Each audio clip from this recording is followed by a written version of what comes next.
അതിനും പുറമെ ധാരാളം ചരിത്ര വിദ്യാർത്ഥികൾ ഈ മഹത്തായ സദസ്സിൽ ഇത് ശ്രദ്ധിക്കാൻ വേണ്ടി വന്നവരുണ്ട്. നാം ശ്രദ്ധിച്ചാലുമില്ലെങ്കിലും ചരിത്രം അതിന്റെ വഴിയിലൂടെ മുന്നോട്ട് നീങ്ങും.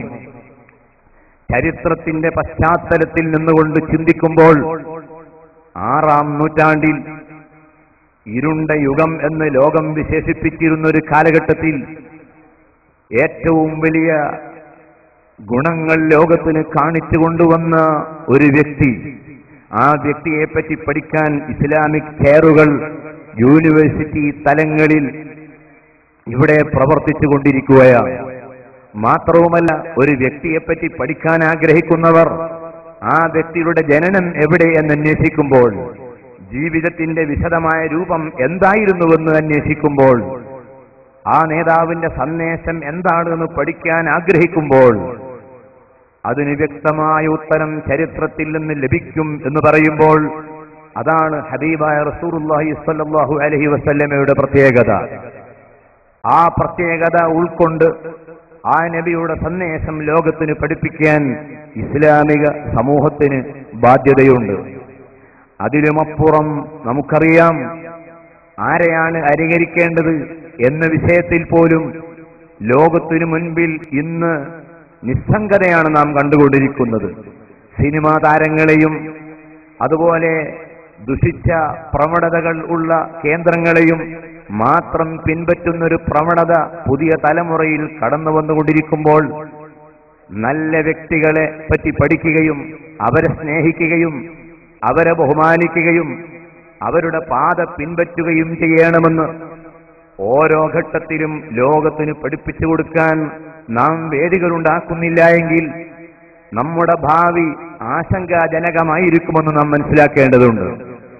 മറ്റൊരു കാര്യം നാം ഈ സമയത്ത് ഓർക്കേണ്ടത്, പ്രവാചക തിരുമേനി സല്ലല്ലാഹു അലൈഹി വസല്ലമയോടുള്ള സ്നേഹവും ബഹുമാനവും മുസ്ലിം സമുദായത്തിന്റെ പഴയ തലമുറ ഏത് രൂപത്തിലായിരുന്നു കാത്തുസൂക്ഷിച്ചത് എന്ന് അന്വേഷിക്കുമ്പോൾ, എന്റെ പ്രിയപ്പെട്ട സഹോദരന്മാരെ, സുഹൃത്തുക്കളെ, നമ്മുടെ മുൻഗാമികളെ അപേക്ഷിച്ച് നാം വളരെ പിന്നിലാണ്.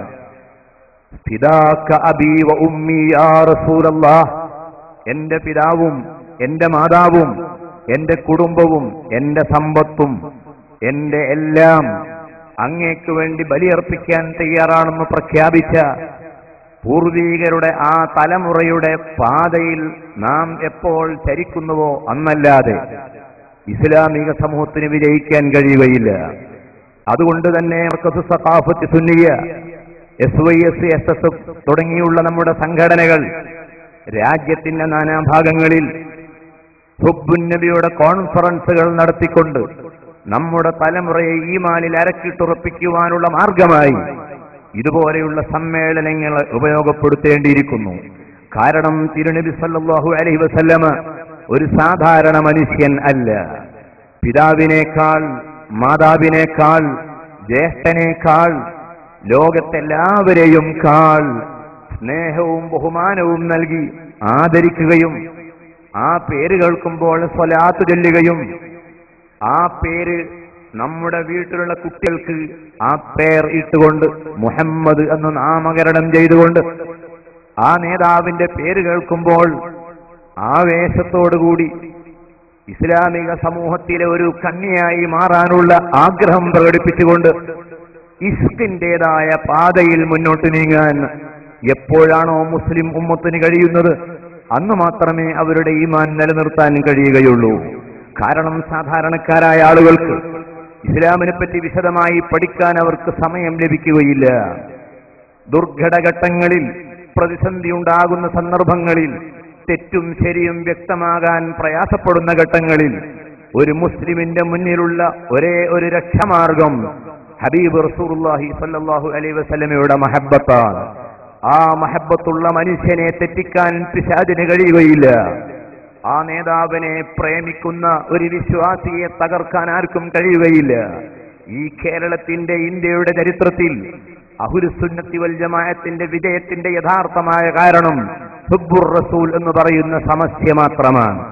ആ ഒരു സമസ്യ ഉള്ള കാലത്തോളം അഹ്ലുസുന്നത്തിന്റെ പാതയെ ദുർബലപ്പെടുത്താൻ ആർക്കും കഴിയില്ല. അതാണ് മർക്കസ് സഖാഫത്ത് സുന്നിയുടെ ചരിത്രം. ബഹുവന്യരായ താജുൽ ഉലമ സയ്യിദ് അബ്ദുറഹ്മാൻ അൽ ബുഹാരി, ബഹുവന്യരായ ശൈഖുന ഖമറുൽ ഉലമ കാന്തപുരം പി അബൂബക്കർ മുസ്ലിയാർ, ബഹുവന്യരായ എം.എ. അബ്ദുൽ ഖാദിർ മുസ്ലിയാർ, കെ.പി. ഹംസ മുസ്ലിയാർ, പൊന്മൺ അബ്ദുൽ ഖാദിർ മുസ്ലിയാർ, ഇ സുലൈമാൻ മുസ്ലിയാർ, സയ്യിദ് അലി ബാഫഖി തങ്ങൾ, സയ്യിദ് ഫളൽ ശിഹാബ് അൽ ജിഫിരി, ബഹുമാന്യരായ മറ്റു നേതാക്കൾ, ബഹുമാനപ്പെട്ട സയ്യിദ് യൂസുഫ് കോയ വൈലത്തൂർ തുടങ്ങിയ ആ സാദാത്തുക്കളും ഉലമാക്കളും അവരുടെ ഓക്സിജൻ, അവരുടെ പ്രാണവായു, മർക്കസിന്റെ പ്രാണവായു, കേരളത്തിലെ ഇസ്ലാമിക സമൂഹത്തിന്റെ സംഘടിത ശക്തിയുടെ അതിന്റെ എല്ലാ വീര്യവും ഹുബ്ബുർ റസൂലിൽ അതിൽ അലിഞ്ഞു ചേർന്നിരിക്കുകയാണ്. ആ ഒരു സ്നേഹമില്ലായെങ്കിൽ നമുക്ക് ശക്തിയില്ല. അതുകൊണ്ട് തന്നെ കേരളത്തിലെ വിവിധ മതസ്ഥാപനങ്ങളുടെ സമ്മേളനങ്ങൾ നടന്ന് അല്പമൊന്ന് ക്ഷീണിച്ച ഈ ഘട്ടത്തിൽ ഹുബ്ബുർ റസൂലിന്റെ ഈ സമ്മേളനം ഇവിടെ വിജയിക്കുമോ? ആ വിഷയത്തെ സംബന്ധിച്ച് ബഹുമാനപ്പെട്ട ശൈഖുന ഉസ്താദിനോട് നമ്മളൊക്കെ എന്തെങ്കിലും പറഞ്ഞാൽ ഉസ്താദിന്റെ പ്രതികരണം എല്ലാറ്റിനേക്കാൾ വിജയിക്കേണ്ടത്, മർക്കസിന്റെ സമ്മേളനത്തെക്കാൾ വിജയിക്കേണ്ടത് മീലാദ് കോൺഫറൻസ് ആണ്. ഇതിനേക്കാൾ അപ്പുറം നമുക്കൊന്നില്ല. റിയാദിന്റെ ജയിലറയിൽ കഴിഞ്ഞപ്പോൾ അവിടെയും രക്ഷയുടെ മാർഗമായി ഉസ്താദിന്റെ മുൻപിലുണ്ടായിരുന്നത് റസൂലുള്ളാഹി സ്വല്ലല്ലാഹു അലൈഹി വസല്ലമയുടെ മദ്ഹാണ്. ആ ഒരു മദ്ഹിന്റെ വരിയിലൂടെയല്ലാതെ മുസ്ലിമീങ്ങൾക്ക് ഈമാൻ കാത്തു സൂക്ഷിക്കാൻ കഴിയുകയില്ല. സ്വഹാബത്ത് ഉൾക്കൊണ്ട ഈ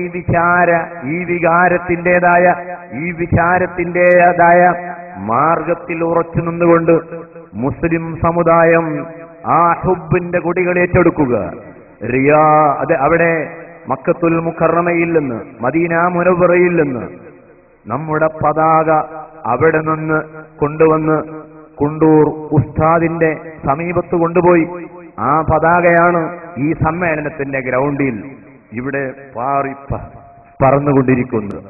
നിശ്ചയമായും അഹ്ലുസുന്നത്തി വൽ ജമാഅത്തിന്റെ വേദിയിലെ ഏറ്റവും വലിയ നാഴികക്കല്ലുകളായി ഈ സമ്മേളനങ്ങളെ പടച്ചവൻ കബൂലാക്കട്ടെ എന്ന് പ്രാർത്ഥിച്ചുകൊണ്ട് ഈ പരിപാടിയിൽ സംബന്ധിച്ച സയ്യിദുമാർക്കും ഉലമാക്കൾക്കും നേതാക്കൾക്കും പൊതുജനങ്ങൾക്കും മുസ്ലിം സഹോദരന്മാർക്ക് മാത്രമല്ല മറ്റെല്ലാ സമുദായത്തിലെ എല്ലാവർക്കും ഹൃദയംഗമമായ സന്തോഷങ്ങളും സ്വാഗതങ്ങളും അറിയിക്കുന്നതോടൊപ്പം ഇത് സംഘടിപ്പിച്ച മർക്കദു സഖാഫത്തി സുന്നിയയുടെ ഭാരവാഹികൾക്കും പ്രവർത്തകർക്കും ഇതിന് സഹായിക്കുന്ന എല്ലാവർക്കും വേണ്ടി ഈ സദസ്സിലുള്ള എല്ലാവരും ദുആ ചെയ്യണമെന്ന് അഭ്യർത്ഥിച്ച് സ്വാഗത ഭാഷണം അവസാനിപ്പിക്കുകയാണ്. ഞാൻ എന്റെ വാക്കുകൾ നിർത്തുന്നു.